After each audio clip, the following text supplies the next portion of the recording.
मेरी दावेदारी मेरा पक्ष।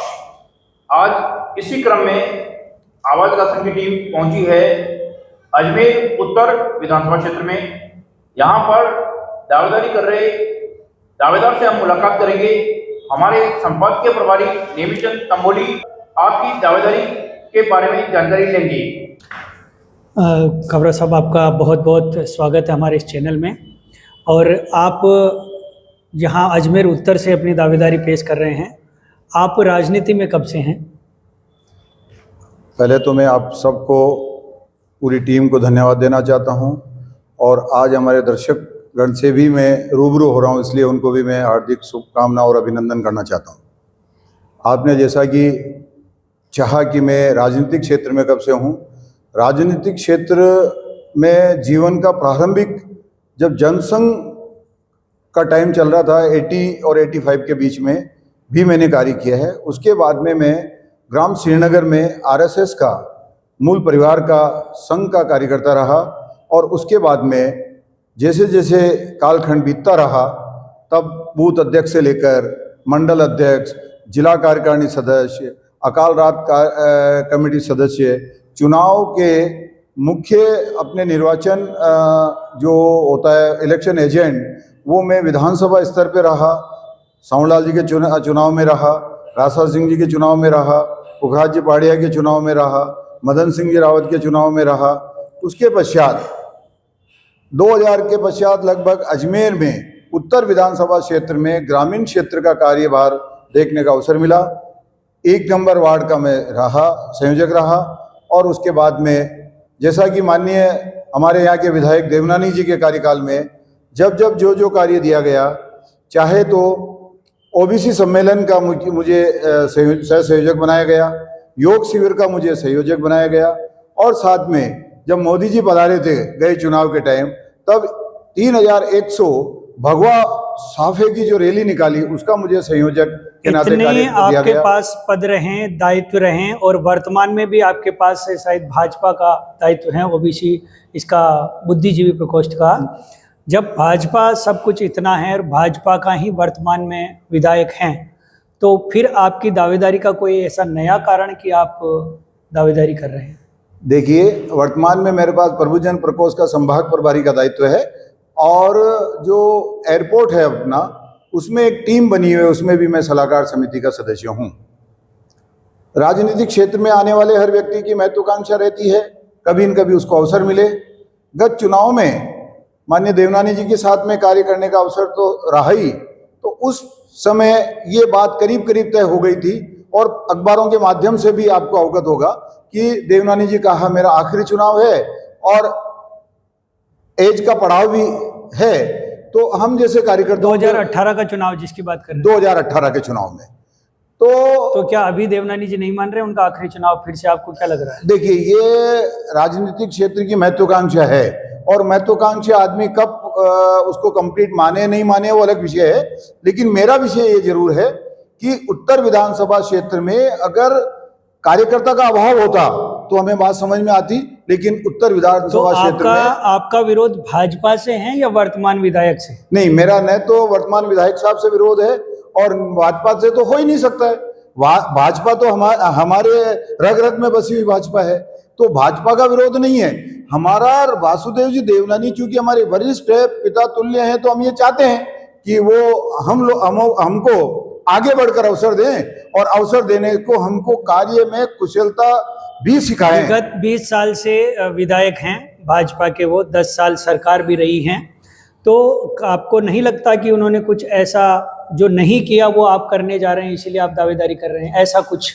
देखिए, मैं आपको आपके माध्यम से बताना चाहता हूं कि कार्य की संपूर्णता कभी नहीं होती है और अगर हम बदलाव लाएंगे, चेंज करेंगे, तो नए व्यक्ति, नई ऊर्जा, नई जोश के साथ बदलाव और काम चेंज करें। के पीछे कोई कसक है क्या? नहीं, कसक तो सीधी सीधी कसक है क्या? जिस आदमी के मन में अगर किस क्षेत्र का चौमुखी विकास करने के लिए और तेजी से गति से काम करने के लिए, जिसमें विजन हो, इच्छा शक्ति हो, भूख हो काम की, और आप भाजपा के साथ रहे हैं देवनानी जी के लिए, अभी आपने बताया कि आपके बड़े भाई पिता तुल्य वो हैं, तो क्या आपने अपना विजन उनके सामने नहीं रखा कि विकास कार्य अजमेर में इस तरह होना चाहिए? देखिए, देवनानी जी का इस बात में मैं ये कह सकता हूं कि वो सुनते कुछ लोगों की है, जिस लोगों के परिधि में हम लोग नहीं थे। हम बात कहने की स्थिति में जब आते तब तक तो वो हमारी बात को खारिज कर देते थे। तो ऐसी स्थिति में ऐसा कभी कभी होता है या सामान्य ऐसा होता रहा है? ऐसा देखिए, उनके जरा नेचर में है, कुछ लोगों पे भरोसा करते हैं और कुछ लोगों पे भरोसा करके ही वो अपने राजनीति के तो पार्टी आप पे भरोसा करती है, वो आप पे भरोसा क्यों नहीं करती? क्या कारण मानते हैं? ऐसा नहीं है, उन्होंने मुझे अनेक काम दिए हैं और अनेक मैंने जिम्मेदारियां निर्वाह की है, लेकिन वर्तमान समय चूंकि मैं दावेदारी पेश कर रहा हूं, इसलिए वो मेरी बात पे भरोसा नहीं करते तो होंगे। ये क्या भरोसा उठ जाने वाली बात अभी कुछ समय से हुई या पिछले काफी समय से चल नहीं, रही? भरोसा उठने वाली बात ऐसा मैं नहीं मानता कि भरोसा उठ गया। कल भी हम एक खरेगड़ी में कार्यक्रम में हमने मंच शेयर साथ साथ में किया है, लेकिन बात स्पष्ट है कि भारतीय जनता पार्टी में कार्यकर्ताओं की लंबी सूची है। उस सूची का एक मैं अंग हूं और देवनानी जी, जहां तक देवनानी जी, वासुदेव जी देवनानी अपने आप में देवनानी जी है, लेकिन देवनानी जी की मूल जो ताकत है वो हमारे भारतीय जनता पार्टी के कैडर वाले जो कार्यकर्ता हैं, जो हजारों की संख्या में हैं, जैसा कि आप वो कार्यकर्ता है। बता रहे हैं कि 20 साल से वो रहे या आपकी बात नहीं या कुछ लोगों की ही वो बात सुनते हैं, और अगर इस बार फिर से भाजपा देवनानी जी को ही अगर टिकट दे देती तो आपकी क्या भूमिका रहेगी? देखिए, संगठन सर्वोपरि है। संगठन जो निर्णय करेगा वो निर्णय संगठन का निर्णय रहेगा और संगठन जो निर्णय करेगा वो जो भी प्रत्याशी मेरा उनको थोड़ा मानना इसमें पड़ेगा। एक पूरक प्रश्न ये रहेगा कि संगठन और व्यक्ति में से आप पहले किसे चुन रहे हैं? हम संगठन को चुनेंगे। व्यक्ति को क्यों नहीं चुन रहे हैं? नहीं, देखिए, व्यक्ति संगठन से ऊपर नहीं हो सकता है। संगठन का निर्णय व्यक्ति के ऊपर निर्णय होता है, व्यक्ति का निर्णय संगठन पे नहीं होता है। तो एक अजमेर उत्तर में वैश्य समाज का आप कितना प्रतिनिधित्व मानते हैं? अजमेर वैश्य समाज में तो उत्तर विधानसभा के अंदर 45,000 से 50,000 के करीब मतदाता है, जिसमें आप अपना प्रतिनिधित्व कितना मानते हैं कि उतना आपके अगर हिस्से की बात करें हाँ, तो कितना मानते हैं आप? नहीं, वैश्य समाज 45 से 50,000 मतदाता है और वो अन्य पार्टियों में हमारा 25% हिस्सा हुआ ना साहब। 25% आप उसमें मानते हाँ, हैं? और उसमें ये मान के चले 90% शेयर भारतीय जनता पार्टी के साथ जुड़ा हुआ है। आप महेश्वरी समाज से हैं, तो समाज में आपके पास कोई पद है? मेरे पास बहुत सारे पद। कौन कौन से पद हैं? देखिए, माहेश्वरी समाज के अंदर मैं राष्ट्रीय स्तर पे हमारी महासभा के अंदर एक मंडल का मैं उसमें रहा हूँ। मैं कार्यालय मंत्री अखिल भारतीय माहेश्वरी सेवा सदन में रहा हूँ।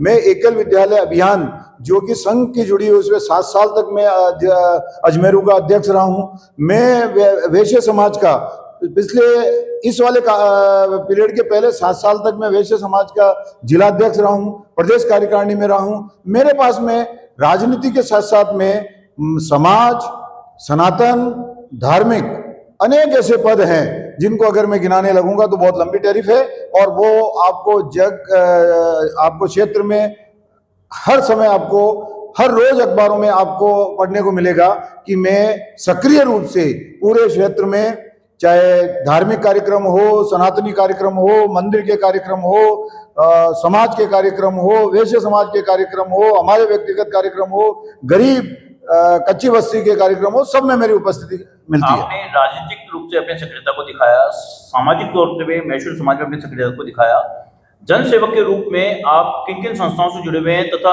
आपकी सक्रियता की क्या भूमिका है? जन सेवक में तो देखिए, मैंने चाहे कोरोना काल रहा हो, आई कैंप रहा हो, वाटर प्रोजेक्ट रहा हो, आपको मैं इतना बता दूं कि जब अकाल पड़ा था क्षेत्र में तो उस समय हमने लगभग 50 लाख लीटर पानी का अभी हमने किया है। अभी आप देखेंगे तो जहाँ भी सनातनी मंदिर वगैरह बने हुए हैं वहां पर सारे की सारी जगह कुछ काम चल रहे हैं, और उसका सीधा सीधा कारण ये है कि मन भाव जो है वो सनातनी है।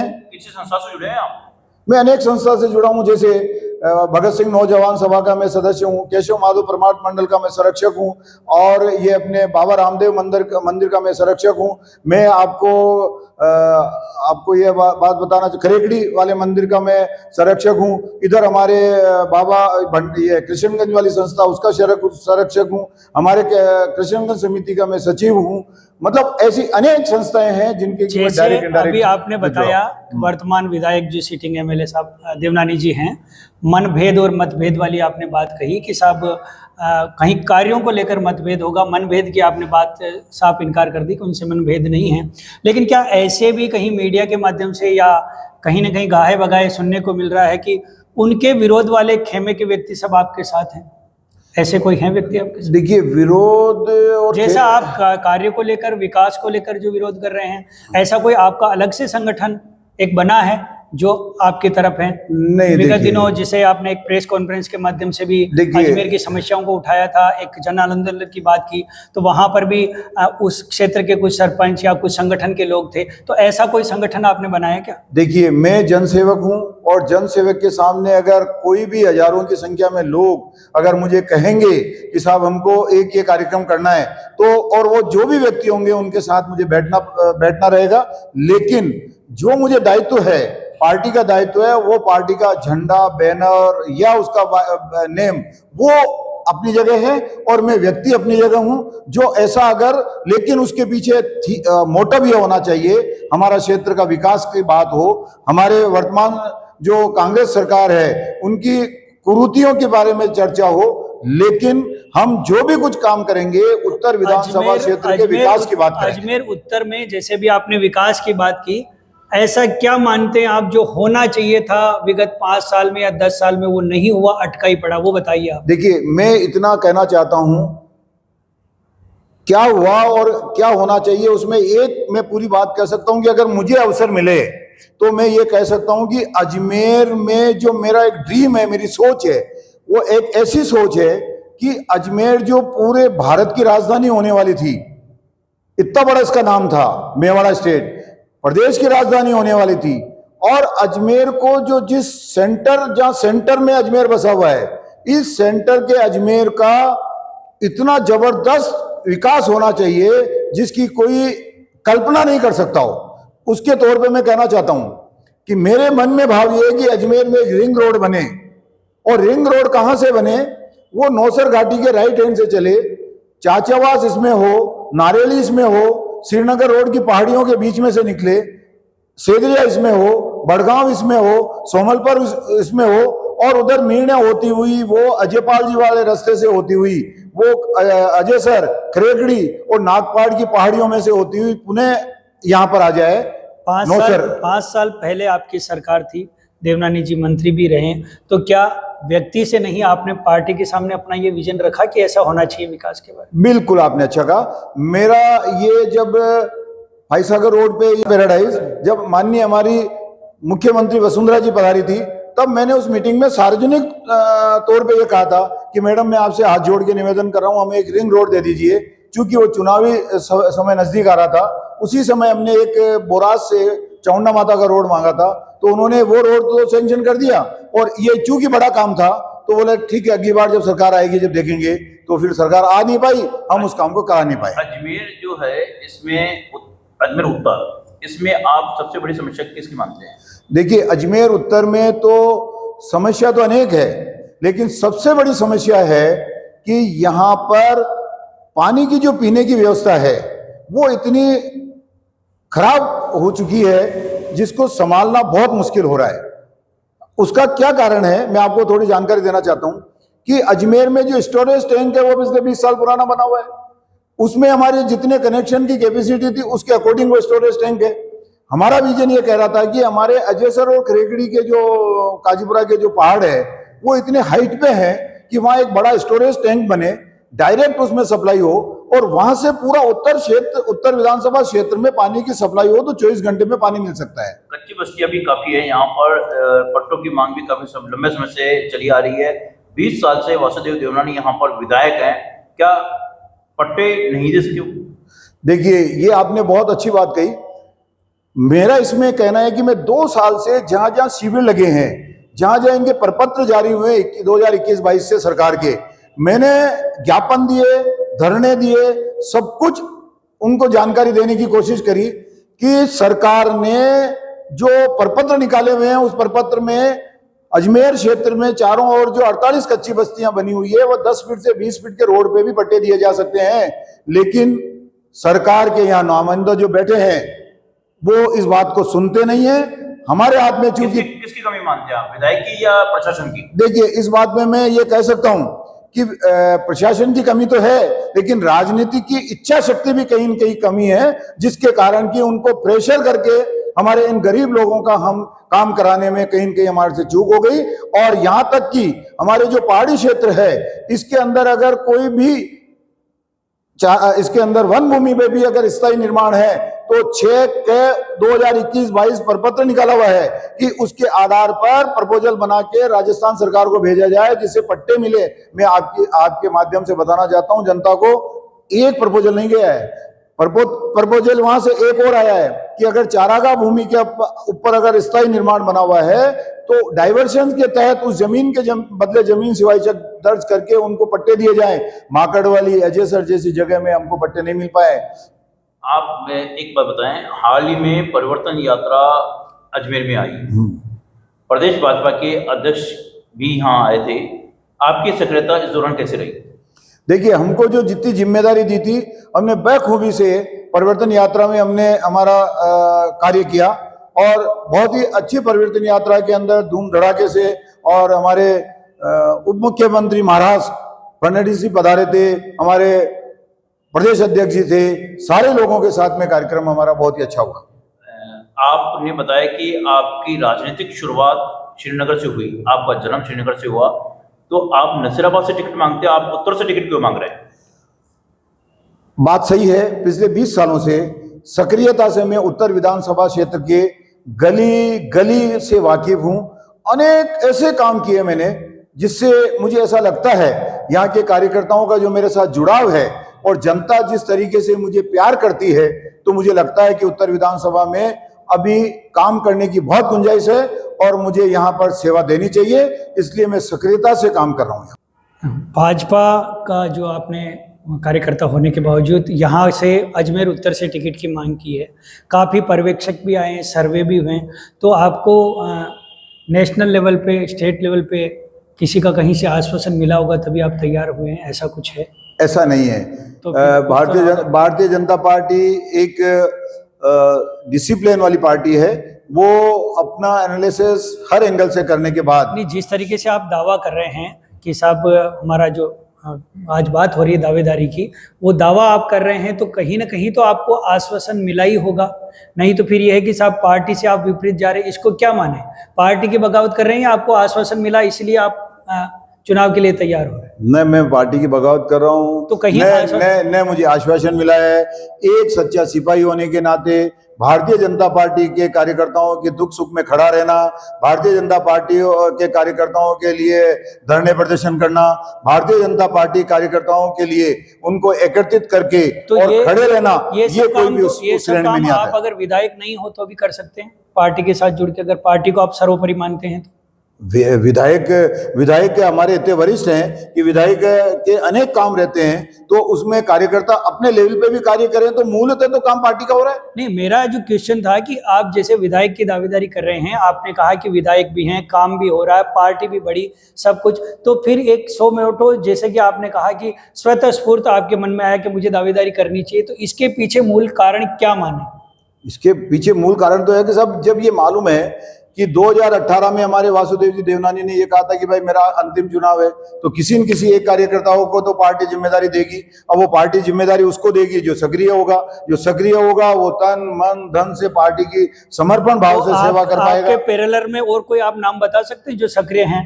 मेरे पैरेलल में तो चूंकि आप अजमेर के वासी हैं, आपको सब अपडेटेड हैं कि बहुत सारे लोग हैं और सभी इसी महत्वाकांक्षा और इच्छा से आए हैं कि राजनीतिक क्षेत्र में उनको अवसर मिलेगा। कोई नाम बता देंगे आप? ऐसा कुछ पैरेलल के सब ये भी चल रहे हैं, उनको टिकट मिलना चाहिए, ऐसा कुछ कोई आपके अंतस्तर में नाम चल रहा हो, ऐसा कुछ?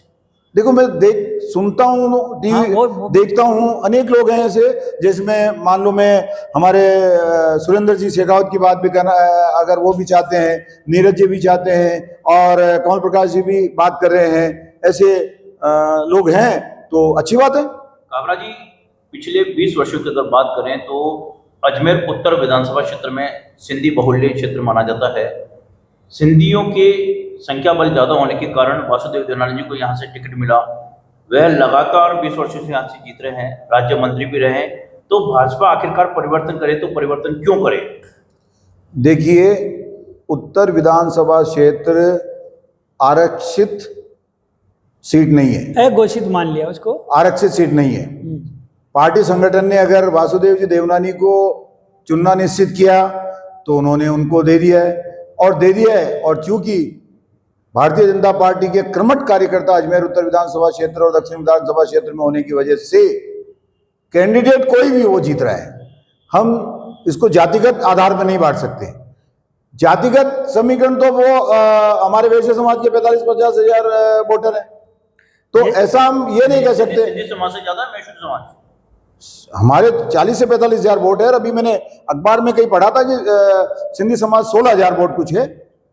तो क्या आप मानते हैं कि प्रतिनिधित्व का मौका सबको मिलना चाहिए? यस, मैं ये कहता हूं कि जब आरक्षित सीट नहीं है तो रोटेशन में सबको मौका मिलना चाहिए। चाहे जितने भी, मान लो सपोज आपके 10% एक्स वोटर हैं जिनका प्रतिनिधित्व मिल रहा है, तो 90% तो इन क्यू में है ना साहब। तो 90% को भी धीरे धीरे सबको रोटेशन में उनको मौका मिलना चाहिए, जिससे कि अपनी प्रतिभा दिखाने का अवसर मिले। भाजपा आपको प्रत्याशी बनाती है, आप चुनाव जीत जाते हैं, तो उत्तर विधानसभा क्षेत्र के विकास को लेकर क्या है आपका विजन? देखिए, भारतीय जनता पार्टी, चूंकि मैं बहुत वरिष्ठ कार्यकर्ता हूं, मैंने अनेक समय देखा है, हल्का भारी सारा समय देखा है, और उत्तर विधानसभा को बारीकी से जानता हूं। और सबसे बड़ी बात मैं आपको बताना चाहता हूं कि एक विधायक में जो होना चाहिए कि उसको क्षेत्र की सबसे बड़ी बात है कि जमीन के बारे में समझ होनी चाहिए, कंस्ट्रक्शन के बारे में समझ होनी चाहिए, कंस्ट्रक्शन के साथ इंफ्रास्ट्रक्चर के बारे में समझ होनी चाहिए, इंडस्ट्री के बारे में समझ होनी चाहिए, रोजगार बेरोजगार के बारे में समझ होनी चाहिए। इन सब समझों के साथ में अगर मुझे प्रत्याशी बनाया जाता है तो मेरे में लगभग ग्रामीण और शहर की सारी समझ है। मैं अपने आप में यह साबित कर सकता हूं। भाजपा चाहती है कि जो उम्मीदवार हैं, जिस समुदाय से हैं, उसका बना रहना हमारी मजबूरी है, और कार्यकर्ता जैसे आप या जो भी वरिष्ठ चाहते हैं कि परिवर्तन जरूरी है। उधर बने रहना मजबूरी है और इधर परिवर्तन जरूरी है। इस पर आप क्या कहेंगे? नहीं, भाजपा ऐसा कभी नहीं ऐसा भी सोचती होगी। गाहे बगाहे सुनने में आता है कि साहब सिंधी कैंडिडेट अगर देवनानी जी के अलावा भी अगर किसी और को टिकट दिया जाए, लेकिन वो सिंधी को ही दिया जाए, तो यहाँ पर कुछ हो सकता है। इस बारे में आपका क्या कहना? देखिए, ये संगठन की बात संगठन जाने, पर हम ये जरूर कह रहे हैं कि चेहरा परिवर्तन होना चाहिए, और बाकी जो और भी जो कास्ट है, चाहे जो भी हो, मैं तो ये कह रहा हूं सबका नंबर आना चाहिए। ताकि, क्योंकि देखिए, हम अकेले हमारे दम पे कोई नहीं जीत सकता है। हम एक दूसरे के पूरक हैं, एक दूसरे के सहयोगी हैं। जब जाके हमारी सीट निकलती है कहीं की, 10% शेयर कभी भी नहीं जीत सकता है, 15% शेयर कभी भी नहीं जीत सकता है। अगर चेहरा परिवर्तन नहीं होता है और फिर उन्हीं को टिकट मिलता है, तो क्या आप रुष्ट रहेंगे पार्टी से या व्यक्ति से? हम तो देखो पार्टी के सिपाही हैं। पार्टी जो कहेगी वो हमको करना है। आपने जो विकास की जो बात कही थी, मैं तो एक छोटा सा जानकारी देना चाहता हूं कि अजमेर उत्तर विधानसभा को 3-4 सेक्टर्स में बांटना पड़ेगा। जो वर्तमान में जो काम चल रहे हैं, जो छोटे छोटे काम, देखिए मैं आपको बता रहा हूं, नाली, रोड है ना, और पाइपलाइन, पानी और बिजली, ये तो हमारा मैंडेटरी है। ये तो हम जो टैक्स देते हैं ना, उसकी अगेंस्ट में सरकार को करना ही पड़ेगा।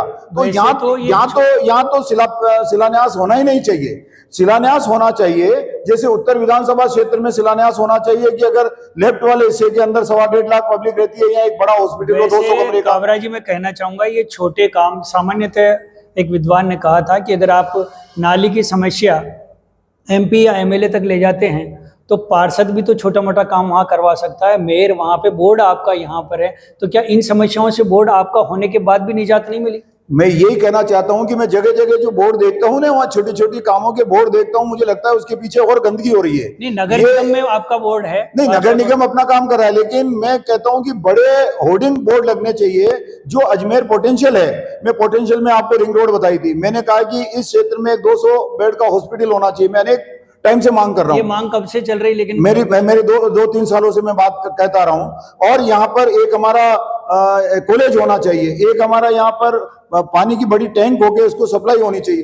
ऐसे अनेक काम है। अच्छा एक बात बताइए, 700 करोड़ रुपए स्मार्ट सिटी में आए, मैंने मांग की होर्डिंग लगा लगा के कैंपों में कि मुझे 100 करोड़ रुपए मेरे ग्रामीण क्षेत्र में दीजिए, ताकि ये 50,000 की पॉपुलेशन जहां रहती है उनका विकास हो सके, वहां रोड, पानी, नाली और वहां पर सफाई का काम हो सके। लेकिन सरकार सुनती नहीं है, सरकार ने यहाँ पैसा लगा दिया और विधायक जबकि मुझे चाहिए आपके, थी। सांसद आपके, तो क्या इसमें कुछ सांसद तो केंद्र से जुड़े हुए हैं, तो उनके सामने आपने बात रखी? देखिए साहब, ये सब प्लानिंग के खेल है। मैं इसके अंदर मेरा विजन बता सकता हूं।